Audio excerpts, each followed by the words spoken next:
ibadahnya. Nah, itu diingatkan oleh ayat Al-Quran ini sebetulnya untuk kita umat Islam. Apalagi yang mereka lakukan?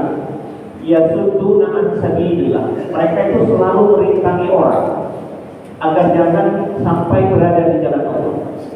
Contoh yang paling nyata minggu yang lalu kita sampaikan, ketika satu persoalan hukum ditanyakan kepada mereka, misalnya, betulkah kira-kira Nabi Muhammad itu adalah Nabi yang pernah dijanjikan dalam kitab Taurat? Mereka bilang tidak. Itu ulama yang ngomong seperti itu. Betapa mereka berusaha untuk jangan sampai umatnya itu mengikut kepada Nabi. Dan ulama tafsir menjelaskan kenapa jadi ulama yang berani ngomong seperti itu. Jawabannya tidak lain adalah ketakutan dengan posisinya takut terkalahkan. Nah, kita itu juga salah satu. Itu penyakit yang juga berjangkit di umat Islam. Kalau kita sudah berada di posisi nyaman, kalau kira-kira bakal ada yang menyaingi, itu sudah pasti. Nah, rupanya perilaku itu juga terjadi di ulama-ulama Yahudi masa itu.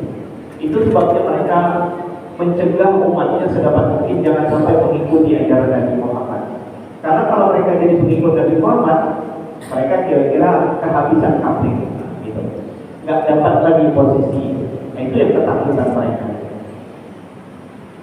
Nah, lalu kemudian di ujung ayat kemarin Allah mengancam orang-orang yang menyimpan emas dan perak. Kita belum menyelesaikan ini kemarin, belum tuntas. Ancaman Quran. Walaupun ayat ini merupakan penjelasan tentang kelakuan pendeta Yahudi dan Nasrani, pendeta Yahudi khususnya, tetapi kata ulama tafsir, untuk bagian yang ancaman menyimpan harta emas dan perak, ini bukan hanya ditujukan kepada ulama Yahudi, tapi ini berlaku umum termasuk kita umat Islam. Jadi karena kalimatnya memang bersifat umum. Walladzina yaknizuna az-zahaba wal fiddah. Orang-orang yang menyimpan emas dan perak sebagai sebuah kekayaan. Wala yunfiquna fi sabilillah, dan mereka tidak menginfakkannya di jalan Allah. Nah, ini yang penjelasan agak panjang lebar sebetulnya oleh para ulama tafsir. Tapi dalam kesempatan ini kita singkatkan saja. Apa ukuran orang itu dianggap menyembunyikan atau menyimpan, menumpuk-numpuk emas dan perak? Lalu apakah pertanyaannya kita umat Islam itu nggak boleh, ulama itu nggak boleh jadi orang kaya? Nah, kata ulama tafsir, sesungguhnya kita boleh saja memiliki kekayaan. Cuma dalam bahasa Al-Quran adalah harta yang Allah titipkan itu harus punya fungsi sosialnya. Jadi dalam pandangan Islam, harta itu yang Allah titipkan kepada kita, dia punya fungsi sosial. Apa di antara fungsi sosial yang diwajibkan agama? Bayar zakat, bersedekahlah dengan harta itu, berinfaklah dengan harta itu. Maka jika seseorang memiliki kekayaan, tapi dia tetap menunaikan zakat, dia tetap berinfak dan bersedekah, maka dia tidak terancam dengan ayat ini. Tapi jika dia memiliki kekayaan, walaupun dalam ayat ini dilambangkan dengan emas dan perak, emas dan perak itu cuma lambang kekayaan. Karena hari ini, rupanya selama ribuan tahun peradaban manusia itu, lambang kekayaan itu disimbolkan dengan emas dan perak. Sampai hari ini pun masih begitu. Jadi uang itu, negara manapun yang mencetak uang, itu banknya harus mempunyai standar pengamannya emas. Jadi kalau dia cetak uang sekian triliun, maka dia harus punya cadangan emas seimbang dengan uang itu. Nah, itu dia. Kalau tidak, duitnya akan menjadi tidak berharga. Nah, itu diakui. Sampai hari ini pun sistem ekonomi itu, alat ukur kekayaan itu ya emas. Walaupun mungkin ada benda lain atau batu mulia yang lain yang sebetulnya kalau dari segi nilai lebih tinggi dari emas. Katakanlah intan itu lebih tinggi dari emas. Tapi ternyata peradaban manusia tidak jadikan itu sebagai alat ukur, tetap emas. Nah, jadi siapapun kata Al-Quran yang menyimpan emas dan perak, tapi dalam artian dia tidak menunaikan kewajiban agama, tak bayar zakatnya, tak mau menginfakkannya, tak mau mensedekahkannya, harta itu hilang fungsi sosial, betul-betul ditumpuk seperti Qarun dulu. Nah, kata Quran, lalu dia tidak menginfakkan harta yang dia simpan itu untuk jalan Allah, maka Quran mengancam, fabashshirhum bi'adzabin alim. Maka beri kabar gembira. Nah, itu bahasa Qurannya, beri kabar gembira. Padahal ini ayat ancam, cuma bahasanya kasih kabar gembira. Tapi kasih kabar gembira itu dalam bentuk azab. Kalau sedang kabar gembira, kamu bakal kena azab. Itu sebetulnya bukan kabar gembira, cuma cara bahasa Al-Quran itu begitu. Masa iya kasih kabar gembira tapi ancaman masuk neraka? Itu kan kabar gembira sebetulnya. Tapi begitu cara Al-Quran memberikan, tetap mengindahkan bahasa. Nah, maka kata Quran, berilah mereka yang menyimpan emas dan perak dan tidak menafkahkannya di jalan Allah itu, berilah mereka kabar gembira dengan azab yang sangat pedih, tentu nanti di neraka. Nah, ini ayat ke-34 kemarin. Maka kemudian Al-Quran memberikan rincian seperti apa nanti Allah memperlakukan orang yang menyimpan emas dan perak dan tidak menunaikan kewajiban sosial, tidak menunaikan kewajiban agama atas harta itu. Nah, maka ayat selanjutnya yang akan menjelaskan ini. Ayat ke-35. Apa yang akan Allah lakukan kelak terhadap para penyimpan harta emas dan perak tadi?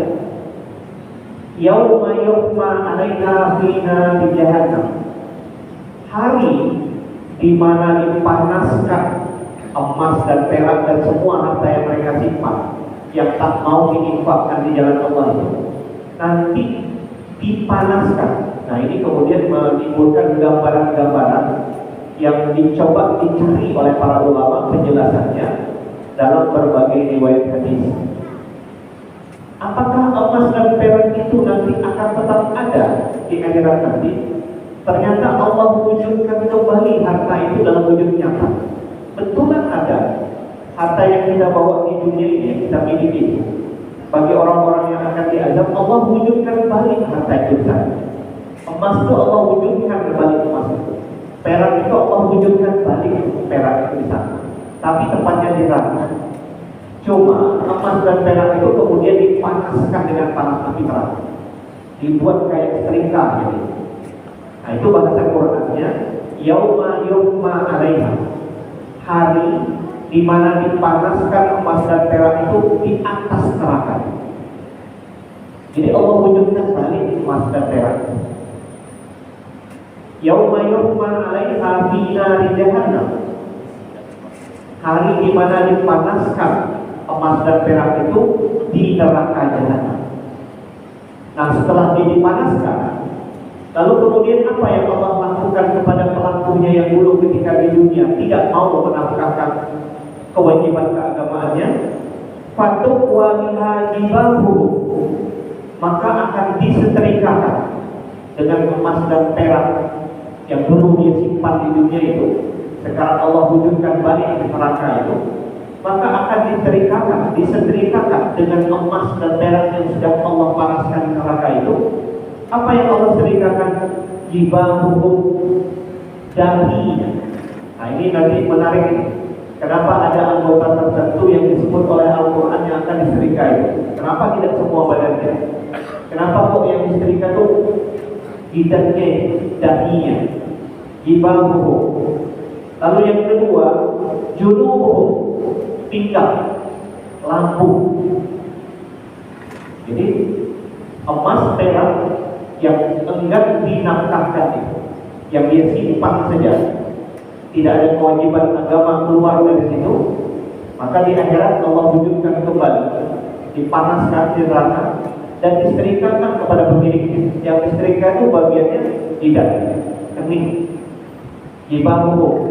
Yang kedua, junubu, bagian lambung. Yang bagian ketiga, zuhur, bagian punggung.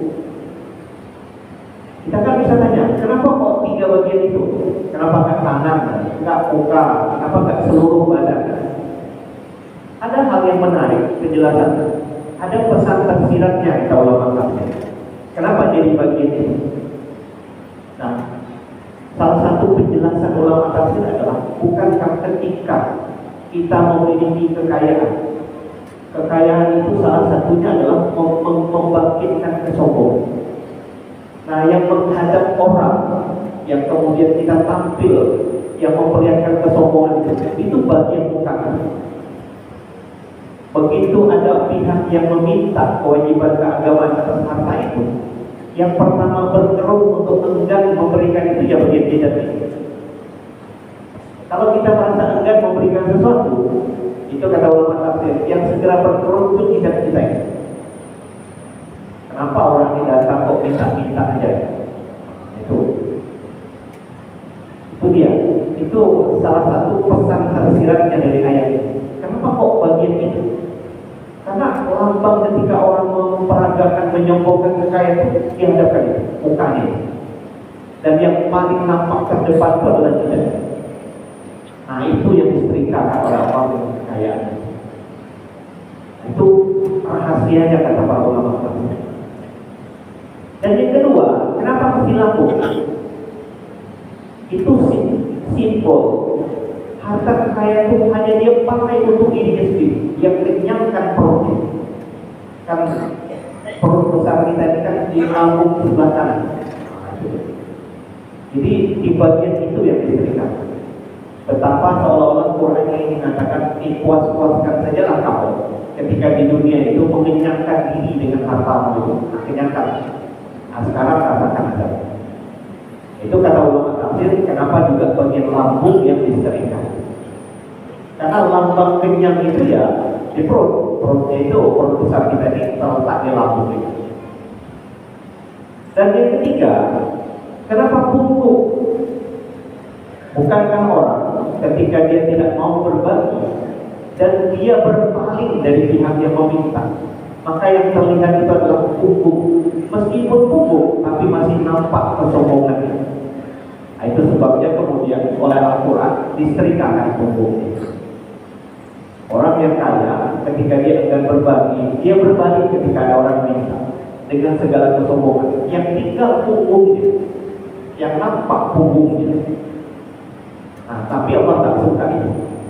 Nah, jadi punggungnya itu yang masih menampakkan kesombongan itu pun disetrikakan. Nah, itu penjelasan sebagian ulama tafsir kenapa jadi 3 anggota itu disebut dalam ayat ini. Nah, lalu kemudian sambil disetrika itu, malaikat sambil ngomel-ngomel, kira-kira sambil ngomel-ngomel malaikat itu. Apa kata malaikat? Hadza ma kanastum li anfusikum. Inilah akibat hasil. Inilah akibat hasil dari dulu yang kau simpan di dunia ini. Ini hasilnya. Di akhirat itu kamu kena setrikanya cuma. Dulu kamu ketika di dunia ya kamu simpan-simpan, kamu bela-belain. Nah, kira-kira seperti itu. Kata malaikat, hadza ma kanastum li anfusikum.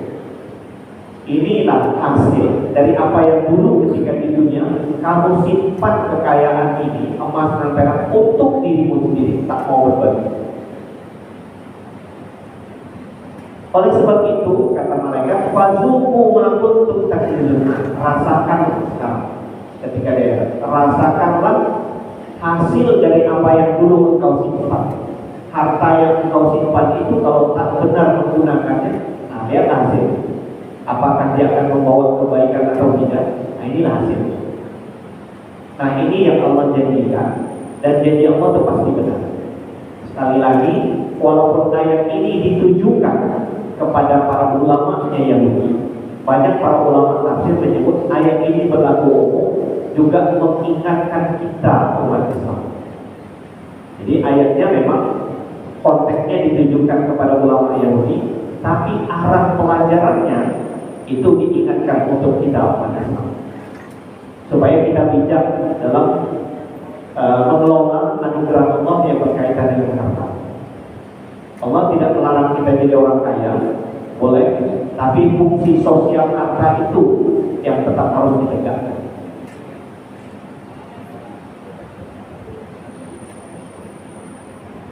Nah, lalu berikutnya tema ayat bergeser sedikit. Tema ayat bergeser, ayat ke-36. Nah, kita gambarkan situasinya. Dulu kebiasaan orang Arab Jahiliyah itu, karena mereka terdiri dari berbagai suku, biasa perang antar suku itu biasa. Mungkin hari ini kalau ada bangsa-bangsa di dunia ini yang masih terdiri dari berbagai suku, itu mungkin saja masih terjadi perang suku. Kita nggak tahu lah apakah misalnya saudara-saudara kita misalnya yang di daerah seperti di Papua kan sudah masih bersuku-suku, jangan-jangan masih ada gejolak-gejolak seperti ini. Tapi dulu Arab itu seperti ini. Jadi berbagai suku itu bisa saja terjadi perang. Nah, perang suku itu ternyata kenapa itu terjadi? Perang itu pada dasarnya, dikata para peneliti, pada dasarnya yang direbutkan itu cuma persoalan sumber daya alam.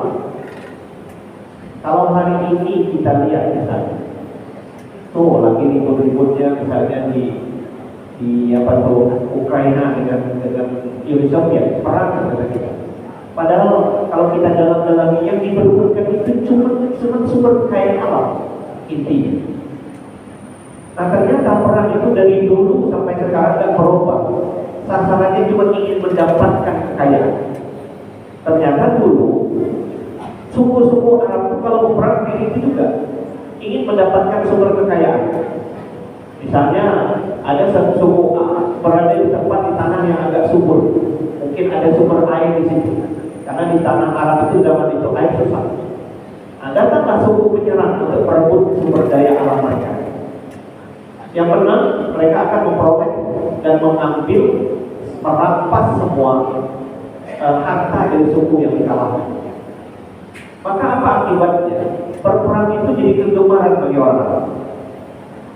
Nah, lalu kemudian yang terjadi, mereka juga sudah mengetahui perhitungan bulan. Jadi bulan yang kita kenal hari ini yang 12 itu, mulai dari Muharram, Safar dan seterusnya itu bukan hitungan baru. Orang-orang Arab Jahiliyah itu sudah mengenal itu hitungan. Cuma persoalan mereka adalah mereka juga menghormati dari 12 bulan itu ada bulan-bulan yang haram mereka berperang. Mereka tetapkan itu. Cuma kadang-kadang begitu selera mereka ingin berperang, ternyata bulan ini bisa ditukar balik. Misalnya bulan Zulhijjah, ini seharusnya sudah bulan Zulhijjah, mestinya perang berhenti. Tapi kalau mereka merasa belum puas, bulan Zulhijjah bisa ditukar. Ditukar tetap saja jadikan bulan yang bukan bulan haram. Jadi mereka bisa lanjut perang. Itu biasa mereka lakukan. Jadi menukar-nukar bulan dengan semangat supaya perang bisa lanjut. Apalagi sampai ada 3 bulan berturut-turut yang misalnya mereka harus berhenti perang, maka kemudian mereka nggak suka. Nah, sehingga adalah tokoh-tokoh Arab yang mengutak-atik jadwal bulan ini. Yang seharusnya misalnya sudah datang bulan Safar, mereka bilang belum bulan Safar, biar aja bulan depan aja tunda, jadi ditunda begitu. Nah, itu kemudian dikritik oleh Al-Quran. Nah, inilah ayat yang akan kita baca. Inna iddatash shuhur indallahi isna asyara syahran fi kitabillah. Quran mengakui bahwa sesungguhnya bilangan bulan-bulan di sisi Allah sebanyak 12 bulan. Ini merupakan ketetapan Allah di dalam kitab Allah semenjak hari di mana Allah menciptakan langit dan bumi. Ini itu sejalan sebetulnya dengan kita. 12 bulan Qamariah yang kita itu betul. Itu juga sejalan dengan ketetapan Allah, fitrah Allah. Nah, di antara 12 bulan itu, minha arba'atul hurum. Di antara 12 bulan itu ada 4 bulan yang di padang suci, di mana orang Arab waktu itu nggak boleh melakukan perang, dan itu diakui juga oleh Al-Quran. Maka di antaranya ada 3 bulan yang berturut-turut,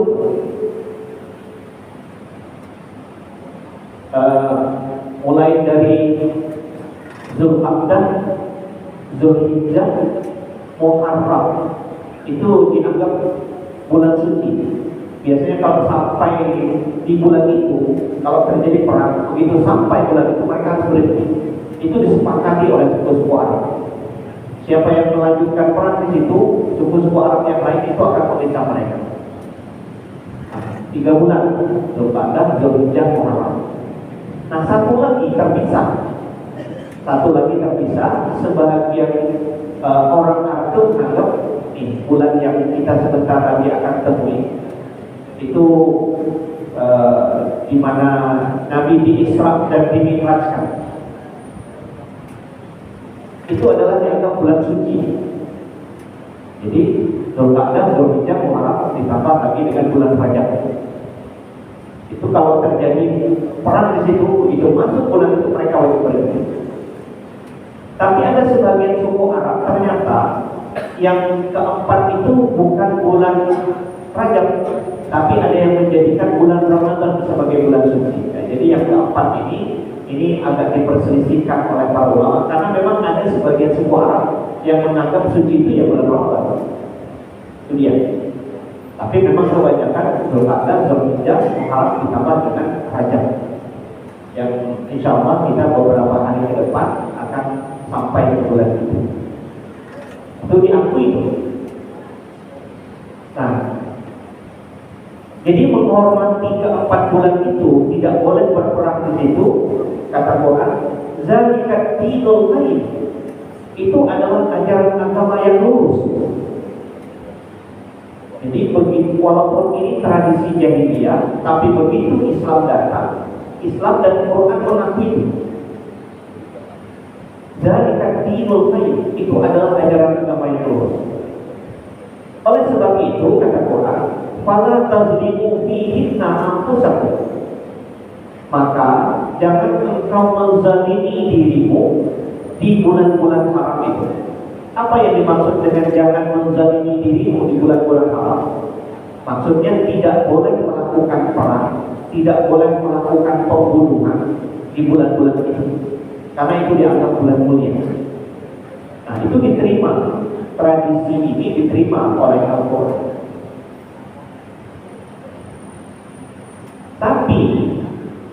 Tapi sekali lagi, meskipun pada dasarnya itu bulan 4 bulan itu kita tidak dibolehkan berperang kata Quran, tapi diandaikan situasinya mendesak, kalau kita diserang bagaimana? Misalnya kita memang sudah menahan diri, tapi ternyata musuh tetap memerangi kita di bulan itu. Maka Quran memberikan jawaban, wa qatilul musyrikina kafam kama yuqatilunakum kafam.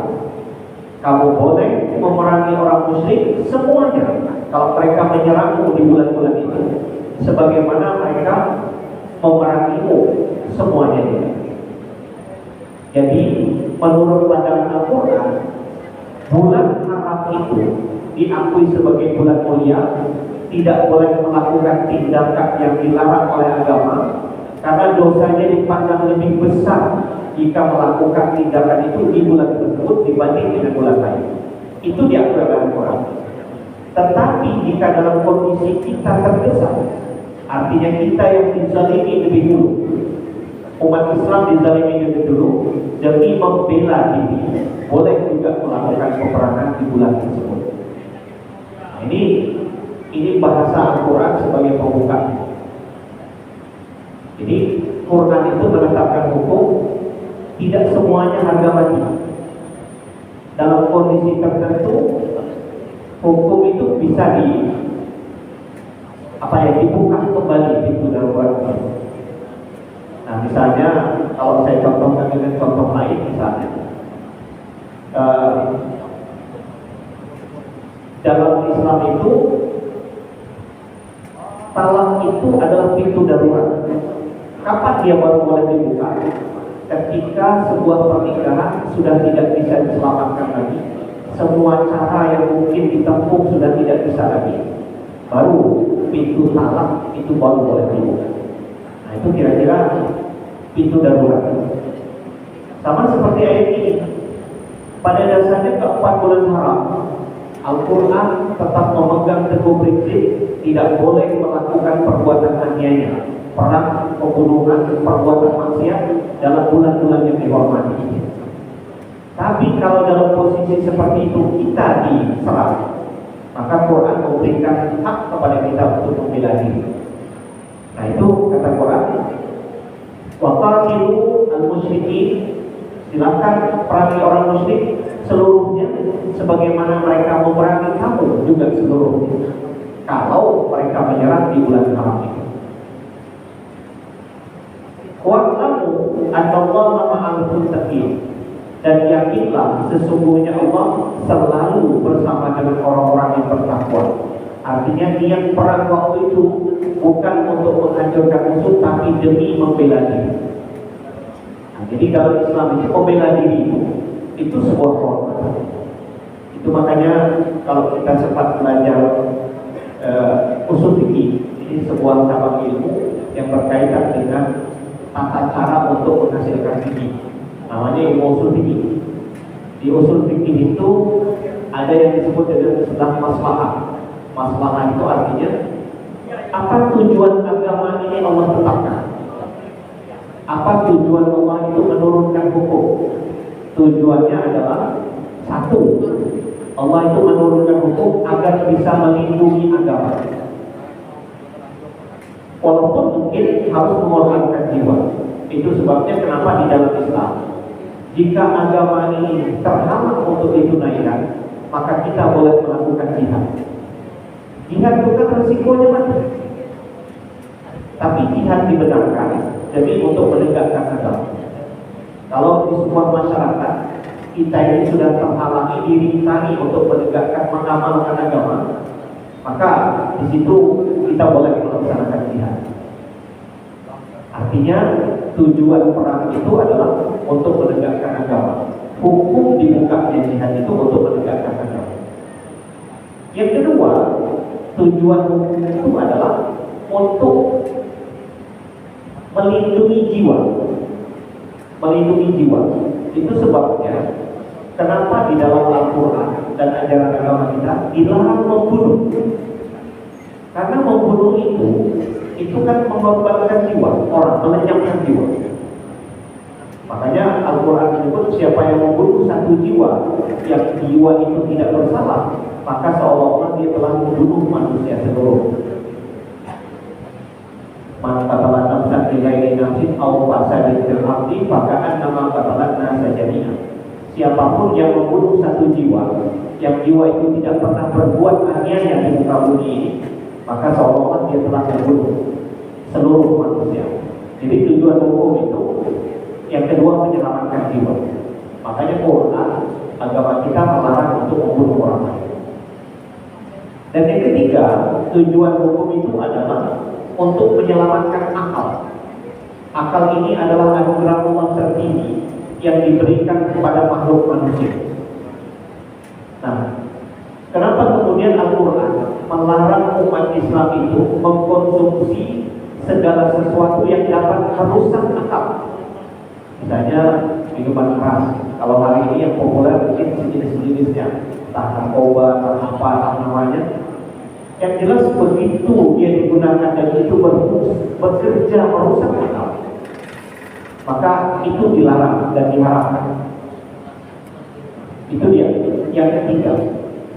Dan yang keempat, tujuan dari ditetapkan hukum itu adalah untuk menjaga kehormatan diri manusia. Nah, kenapa Al-Quran melarang orang berbuat zina?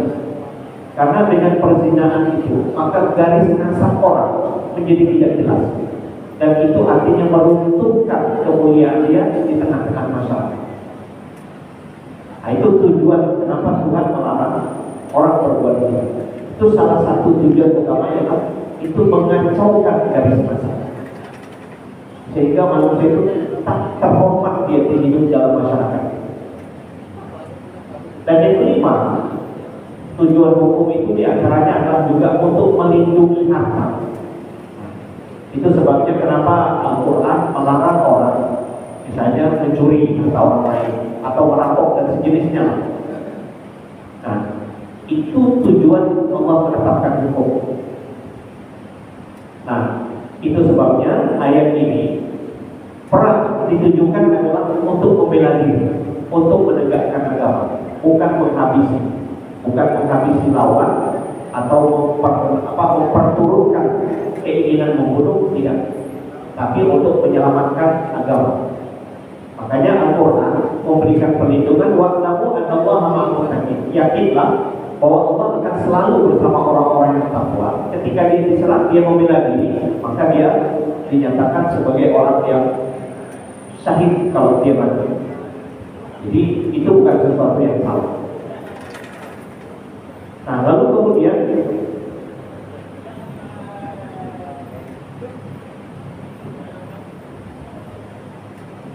persoalannya begini, yang tadi dimundur-mundurkan itu boleh ya? Misalnya sedang melakukan perang nih, satu suku dengan suku lain, tiba-tiba datang bulan Rajab.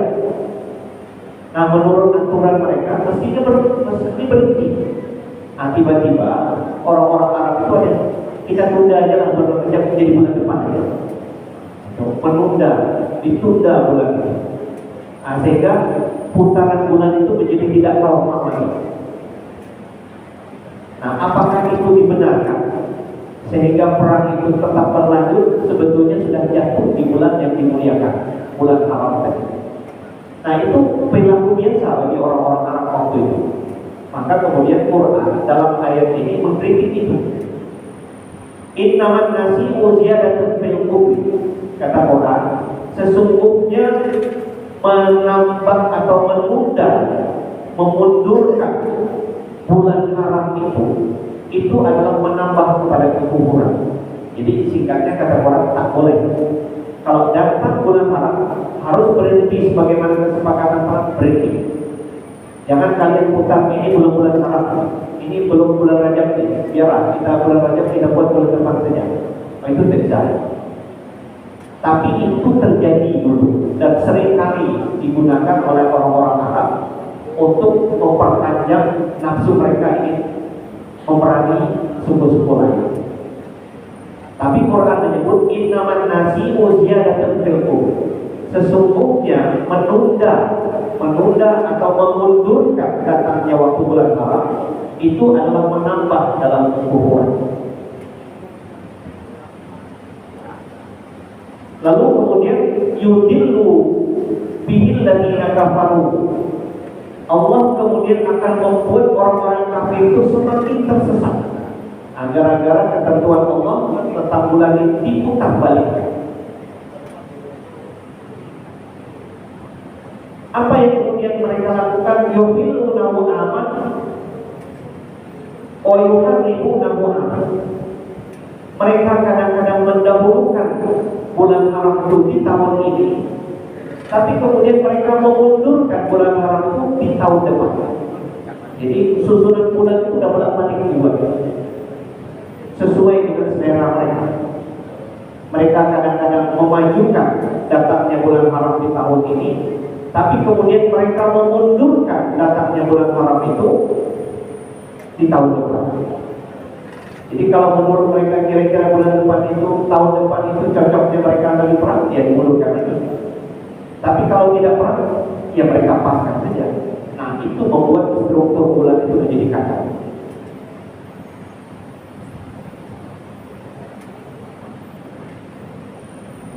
Apa hasilnya kata Quran? Liwatu iddatama haram Allah, agar mereka memperlambat bilangan bulan yang diharamkan oleh Allah. Seharusnya sudah datang waktunya, dengan dimundurkan jadi lambat, karena memperturutkan selera mereka untuk berperang. Nah, apa yang kemudian terjadi? Fayuhillu ma haramallah. Mereka akibatnya adalah menghalalkan apa yang Allah haramkan. Bukankah Allah mengharamkan berperang di bulan suci itu? Tiba-tiba dengan dimundurkan, jadilah mereka membuat halal berperang di bulan itu. Itu yang mereka lakukan. Lalu kemudian zuina lahum su'amalihim. Mereka ini seolah-olah dinampak indahkan perbuatan jahat itu. Itu dalam pandangan Quran, mengotak-atik bulan itu dianggap jahat, tapi bagi pelakunya itu dianggap indah. Sehingga Quran menyebut zuina lahum su'amalihim. Mereka menganggap indah perbuatan atau amal yang sesungguhnya itu jahat, tapi mereka anggap itu indah.